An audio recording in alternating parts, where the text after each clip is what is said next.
आइए आज फिर एक नई वीडियो की शुरुआत करते हैं और इस नए वीडियो लेक्चर में आज हम स्टडी करने वाले हैं आपके पास difference between resistance and resistivity. देखिए रेजिस्टेंस, इलेक्ट्रिकल रेजिस्टेंस हम आर को बोलते हैं, कैपिटल आर को, और यहाँ पे जो रो है, ये सिंबल का नाम रो है, रो का मतलब होता है इलेक्ट्रिकल रेजिस्टिविटी, जिसे हम स्पेसिफिक रेजिस्टेंस भी कहते हैं। तो आइए स्टार्ट करते हैं। तो सबसे पहले हम इनका डिफरेंस पता करना है। तो देखिए सबसे पहले हम डिस्कस करते हैं कि भाई आर क्या होता है। आप जनरली आर के बारे में आपने सुना होगा, आर को आप बोलते हैं इलेक्ट्रिकल रेजिस्टेंस। आप जनरली आर को बोलते हो इलेक्ट्रिकल रेजिस्टेंस। देखिए इसे बोलते हैं इलेक्ट्रिकल रेजिस्टेंस, और एक्चुअल में इलेक्ट्रिकल रेजिस्टेंस क्या होता है। मान लीजिए आपके पास एक वायर है और इस वायर में मान लीजिए कोई करंट आई फ्लो कर रहा है। आप थोड़ा इसको ध्यान से समझिएगा। Let us consider the current I flow through the conductor. तो ये आपके पास हमने कंडक्टर लिया, इसके अंदर करंट फ्लो कर रहा है आई। तो देखिए इसके अंदर एक प्रॉपर्टी होगी, ये प्रॉपर्टी, ठीक है, the property of a conductor due to which opposition या opposes the flow of current. यहाँ पे लिखा फ्लो ऑफ करंट। यहाँ पे देखिए आपसे क्या बोला गया कि इलेक्ट्रिकल रेजिस्टेंस क्या होता है, कि इलेक्ट्रिकल रेजिस्टेंस होता है the property of a conductor, किसी कंडक्टर की वो प्रॉपर्टी जिसकी वजह से जो करंट का फ्लो हो रहा है, जिसमें करंट का जो फ्लो हो रहा है उसको अपोज किया जा रहा है, तो उसे इलेक्ट्रिकल रेजिस्टेंस कहते हैं। देखिए इलेक्ट्रिकल रेजिस्टेंस जब किसी कंडक्टर में करंट फ्लो करता है तो इलेक्ट्रिकल रेजिस्टेंस क्या करता है, उस कंडक्टर के अंदर जो करंट का फ्लो हो रहा है उसको अपोज करता है।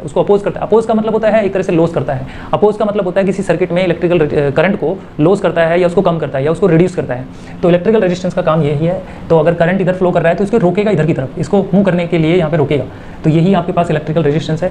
अब देखिए इलेक्ट्रिकल रेजिस्टेंस से जुड़ी हुई कुछ बातें ये भी है कि इलेक्ट्रिकल रेजिस्टेंस का जनरली फॉर्मूला हम लिखते हैं V/I, और इसकी SI यूनिट की बात करें तो SI यूनिट जो है इलेक्ट्रिकल रेजिस्टेंस की वो ओम होती है। ओम, आप इसको सिंबल में ओम लिखोगे, ऐसे ओम लिखा जाता है, वैसे इसको आप इंग्लिश में ओम लिखोगे, OHM, ओम इलेक्ट्रिकल रेजिस्टेंस की SI यूनिट है।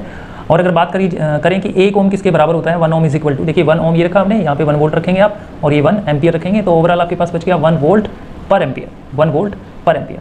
तो एक्चुअल में 1 ओम जो है किसके बराबर होता है, 1 ओम होता है 1 वोल्ट पर एम्पियर। अगर इसको डिफाइन करने के लिए बताएं तो इसका मीनिंग होता है जब 1 एम्पियर करंट इसमें से फ्लो करे, कितने पोटेंशियल डिफरेंस में, मान लीजिए इन दोनों एंड के बीच का पोटेंशियल डिफरेंस जो है 1 वोल्ट रखा जाए और इसमें 1 एम्पियर करंट फ्लो करे, तो इसके अंदर कितना रेजिस्टेंस होगा, इस इलेक्ट्रिकल कंडक्टर के पास 1 ओम का रेजिस्टेंस इसके पास होगा।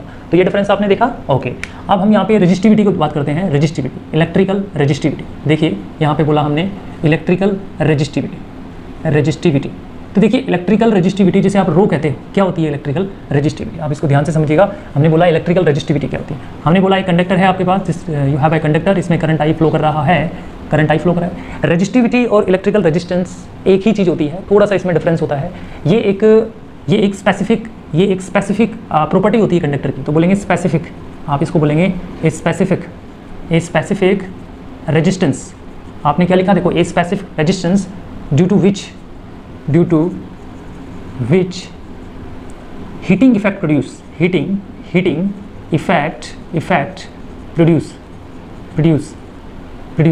यहाँ पे देखिए आप इलेक्ट्रिकल रेजिस्टिविटी को ये भी बोल सकते हो। देखिए यहाँ पे जो एक कंडक्टर है इसके पास एक स्पेसिफिक रेजिस्टेंस है, मतलब एक ऐसा टाइप का रेजिस्टेंस है, एक स्पेशल टाइप का रेजिस्टेंस है इसके पास, जिसकी वजह से जो भी आपके पास कंडक्टर है या जो भी आपके पास ऐसा डिवाइस जिसमें करंट पास हो जाए तो वो क्या प्रोड्यूस करेगा, हीटिंग इफेक्ट प्रोड्यूस करेगा। क्या प्रोड्यूस करेगा भाई, हीटिंग इफेक्ट प्रोड्यूस करेगा। एक्चुअल में उसे ही इलेक्ट्रिकल रेजिस्टिविटी कहा जाता है और इसे ही स्पेसिफिक रेजिस्टेंस भी कहा जाता है, स्पेसिफिक रेजिस्टेंस। तो आई होप कि आपको समझ में आया होगा कि मैंने इलेक्ट्रिकल रेजिस्टिविटी के बारे में आपको क्या बताया। तो दूसरी बात ये भी कह सकते हैं, जो इलेक्ट्रिकल रेजिस्टिविटी होती है ये एक ऐसी परमानेंट प्रॉपर्टी होती है किसी मटेरियल की, जो मटेरियल चाहे कितना छोटा या बड़ा हो, कोई कंडक्टर कितना छोटा या बड़ा हो, उसका एरिया कम या ज़्यादा हो, लेंथ कम या ज़्यादा हो, लेकिन उसकी रेजिस्टिविटी जो है अगर मटेरियल सेम है तो वो चेंज नहीं होती, इसलिए इसको कहते हैं स्पेसिफिक रेजिस्टेंस। एक स्पेशल टाइप का रेजिस्टेंस होता है इसके पास जो हीटिंग इफेक्ट को प्रोड्यूस करता है, इसे कहते हैं इलेक्ट्रिकल रेजिस्टिविटी। ओके, अगर हम इसका फॉर्मूले की बात करें तो देखिए आपके पास एक फॉर्मूला आया था R = ρl/a। ये फॉर्मूला आपने पढ़ा होगा, आई होप कि पढ़ा होगा। इस फॉर्मूले में अगर मैं रो को बाहर निकालूं तो रो को एलिमिनेट करेंगे यहाँ से, तो R × a आ जाएगा और नीचे आ जाएगा आपके पास लेंथ, राइट, लेंथ आ गया। यहाँ पे R आपका इलेक्ट्रिकल रेजिस्टेंस है, A आपका एरिया है और L आपकी क्या है, लेंथ कहलाती है, राइट, ये कहलाती है। अब देखिए इसके हिसाब से आप डेफिनेशन दे सकते हो और ऊपर वाली डेफिनेशन भी दे सकते हो। तो इसके हिसाब से अगर डेफिनेशन में चले, इसके हिसाब से यहाँ पे देखिए ये यहाँ पे कट रहा होगा आपकी वीडियो में, तो यहाँ पे प्रोड्यूस लिखा हुआ है, प्रोड्यूस है ना, प्रोड्यूस लिखा हुआ है। अब अगर अभी कट रहा है तो इसकी जगह पे मैं यहाँ पे लिख देता हूँ प्रोड्यूस, प्रोड्यूस, ठीक है ना, ये प्रोड्यूस है, इफेक्ट, हीटिंग इफेक्ट प्रोड्यूस है। ओके, हम यहाँ पे चल रहे थे R is equal to rho L by A, एक फॉर्मूला होता है rho is equal to R into A by L होगा आपके पास। तो इसके हिसाब से इसकी डेफिनेशन दे सकते हो आप।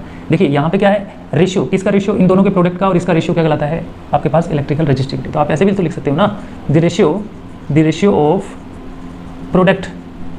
प्रोडक्ट ऑफ रेजिस्टेंस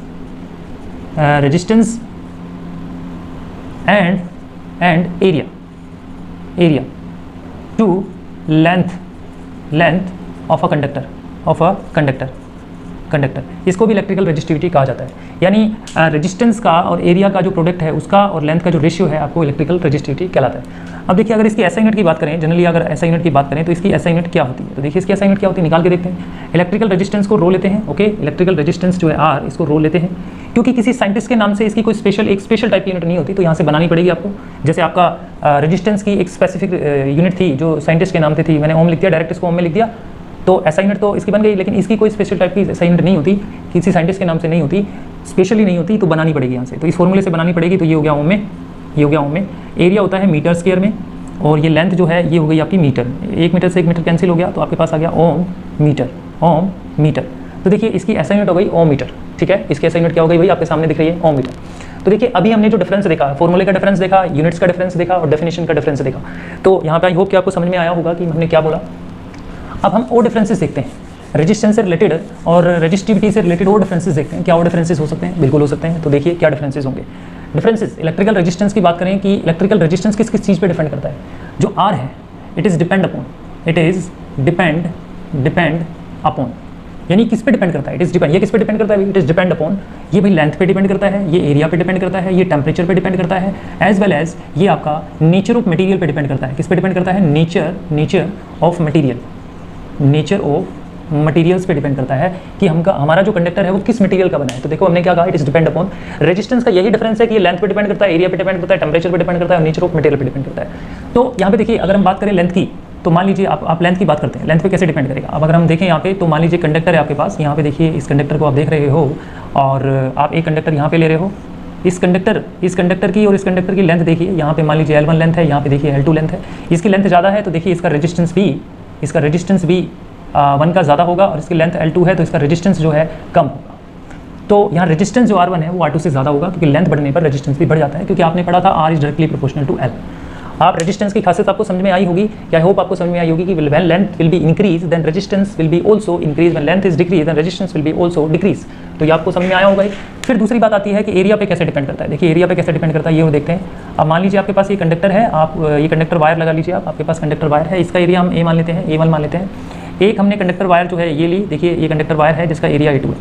आपको अगर यहाँ देखने को मिल रहा है तो देखिए एरिया A1 जो है लेस देन एरिया A2 से, यानी किसका एरिया, इसका एरिया ज़्यादा है, इसका एरिया कम है।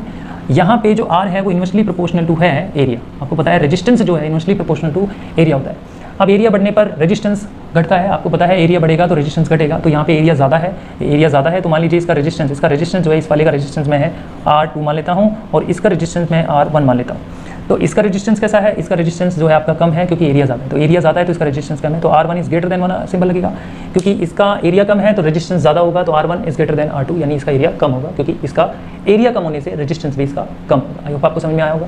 ओके, और डिफरेंसेस की बात करते हैं, और डिफरेंसेस भी हो सकते हैं। जैसे अभी हमने लेंथ की बात की, अभी हमने एरिया की बात की, अब हम बात करते हैं टेम्परेचर की बात करते हैं। देखिए आप टेम्परेचर की कैसे बात करोगे, देखिए टेम्परेचर यानी T, टेम्परेचर पे कैसे डिपेंड करेगा। आप ध्यान रखिए, मान लीजिए कोई कंडक्टर है आपके पास और ये कंडक्टर के अंदर करंट I पास हो रहा है और इसका रेजिस्टेंस मान लीजिए R है, सपोज करिए आप।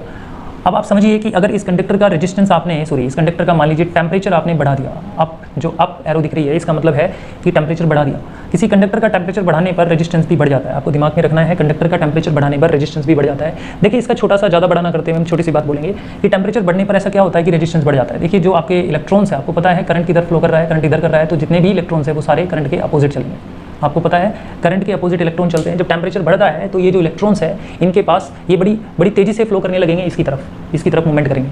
तो बड़ी फास्टली जब इस पॉइंट या इस एंड की तरफ जब ये मूव करेंगे तो इस कंडक्टर के पास जो एटम्स और आयंस होंगे या ये इलेक्ट्रॉन्स आपस में खुद टकराएंगे, क्योंकि बहुत तेज़ी से चलेंगे तो हो सकता है इनके बीच में आने वाले एटम आयंस और ये आपस में खुद टकराने से हीट पैदा होगी और हीट पैदा होने से टेम्परेचर बढ़ेगा और टेम्परेचर बढ़ने से रेजिस्टेंस भी बढ़ेगा, क्योंकि ये इलेक्ट्रॉन बिना टकराए जब यहाँ से ईजिली से यहाँ पे आ रहे थे तब रेजिस्टेंस कम था क्योंकि टेम्परेचर भी कम था। लेकिन टेम्परेचर बढ़ने से ये क्या होगा, ये एक्साइटेड हो जाएंगे और ये ये विगोर्सली बड़ी तेजी से इस पॉइंट से इस पॉइंट की तरफ जब मूव करेंगे तो आपस में टकराएंगे। जब इलेक्ट्रॉन को यहाँ से यहाँ पहुँचने में ही बड़ी दिक्कत होगी तो ऑब्वियसली रेजिस्टेंस ज़्यादा होगा और करंट इजीली से फ्लो नहीं होगा, ये भी कारण रहता है इसमें। अब दूसरी बात, अगर टेम्परेचर आप घटाते हो तो रेजिस्टेंस भी घट जाता है। तो मैंने बताया ऐसा क्यों होता है, ऐसा इसलिए होता है क्योंकि टेम्परेचर घटाने पर जो इलेक्ट्रॉन्स इसके पास है वो ईजिली से इधर फ्लो करेंगे, ज़्यादा स्पीडली या किसी दूसरे इलेक्ट्रॉन्स या एटम साइंस से ज़्यादा कोलिजन नहीं करेंगे। नहीं करने की वजह से टेम्परेचर कम होने से रेजिस्टेंस भी कम हो जाता है, ये आपको ध्यान रखना है।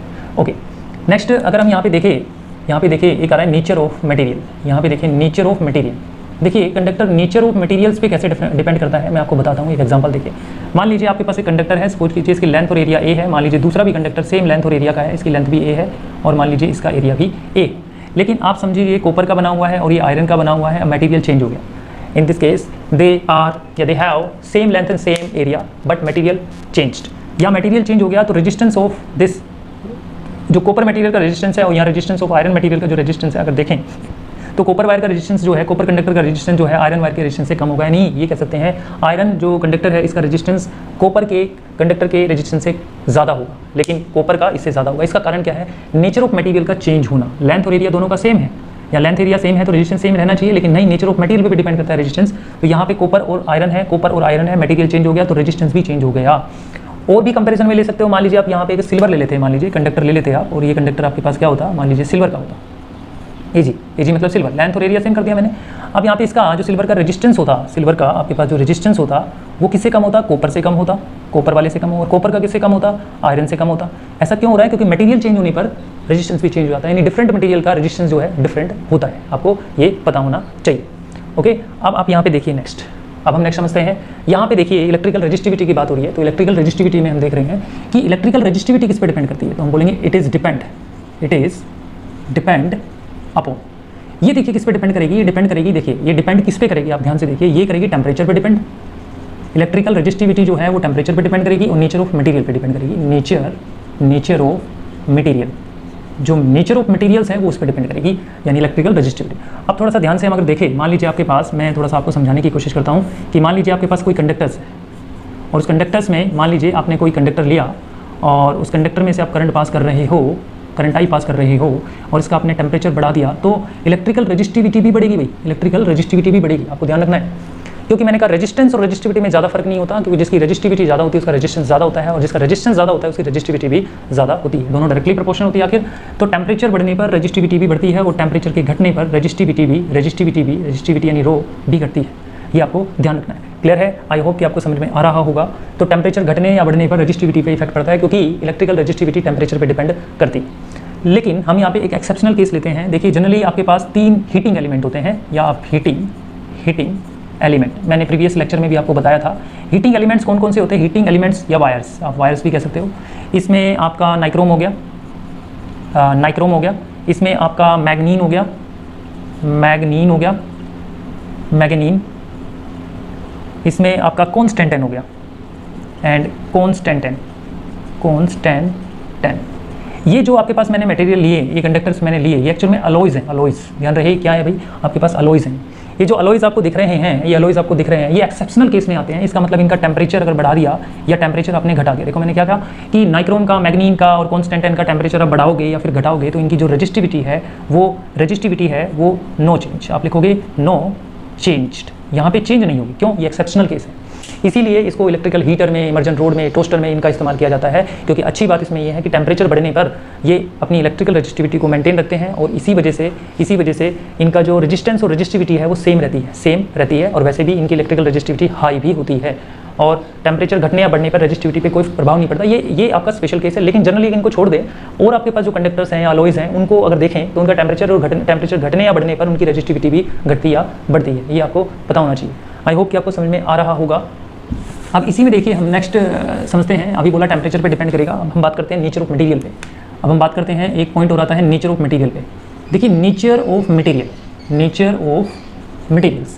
ऑफ मटेरियल्स पे कैसे डिपेंड करता है। मान लीजिए मैं एक एग्जांपल लेता हूँ, आपके पास मान लीजिए ये कॉपर का कोई कंडक्टर्स है, ये कॉपर है, ये आपका कॉपर का एक कंडक्टर है।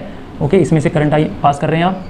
और मान लीजिए आपके पास एक कंडक्टर और लिया हमने, जो मैं जनरली आयरन का ले लेता हूँ। ठीक है, ये आयरन का आपके पास कोई कंडक्टर है, इसमें से भी करंट आई पास हो रहा है। देखिए अगर हम बात करें तो ये कॉपर मटेरियल है, ये आयरन मटेरियल है, दोनों की रेजिस्टिविटी की बात करें तो कॉपर की रेजिस्टिविटी और आयरन की रेजिस्टिविटी क्या सेम होगी? नहीं, सेम नहीं होगी, क्योंकि मटेरियल चेंज होने पर रेजिस्टिविटी भी चेंज हो जाती है, क्योंकि आपको पता है कॉपर का रेजिस्टेंस जो है आयरन के रेजिस्टेंस से कम होता है, तो भाई रेजिस्टिविटी भी कॉपर की आयरन से कम होगी। मतलब मेरा कहने का मतलब ये है कि आपके पास नेचर ऑफ मटेरियल बदलने पर रेजिस्टिविटी भी बदल जाती है, ठीक है। अब एक एग्जाम्पल बड़ा ही काम का है जो आपके न्यूमेरिकल में आपके काम आ सकता है। जैसे कि मान लीजिए कंडक्टर मैंने ये लिया और ये कंडक्टर मैंने ज़्यादा लेंथ का लिया, देखिए आपके पास यहाँ पे लिया, अब इसकी लेंथ मान लीजिए L1 है और इसकी लेंथ L2। अगर हम देख रहे हैं तो यहाँ पे अगर हम देख पा रहे हैं तो L1 जो है वेरी वेरी लेस देन है L2 से, L1 जो है वेरी लेस देन L2 से है, यानी लेंथ जो कंडक्टर की L1 है वो L2 से बहुत ही कम है, ठीक है। अब मान लीजिए इन दोनों का एरिया जो है, इसका A1 एरिया, इसका एरिया A2 है, इसका एरिया ज़्यादा है, इसका एरिया कम है, आप ये मान के चल लो आप, यानी लेंथ और एरिया दोनों डिफरेंस है। लेकिन यहाँ पे देखो क्या लिखा है, ये कॉपर का है और ये भी कॉपर का है, तो क्या इनकी रेजिस्टिविटी सेम होगी या डिफरेंट होगी? तो हम बोलेंगे इन दोनों कंडक्टर की जो रेजिस्टिविटी है वो सेम होगी, बदलेगी नहीं, बदलेगी नहीं। क्यों नहीं बदलेगी? क्योंकि यहाँ पे मटेरियल सेम है, कॉपर और कॉपर, मटेरियल के सेम होने पर रेजिस्टिविटी कभी भी चेंज नहीं होती। उसका कारण ये भी रहता है क्योंकि इनकी लेंथ और एरिया कितना भी चेंज हो जाए रेजिस्टिविटी कभी भी चेंज नहीं होगी। इसका मतलब हुआ the electrical resistivity does not depend upon the length and area of a conductor but only depend upon the nature of material and temperature of a conductor. I hope आपको समझ में आया होगा। Thank you very much.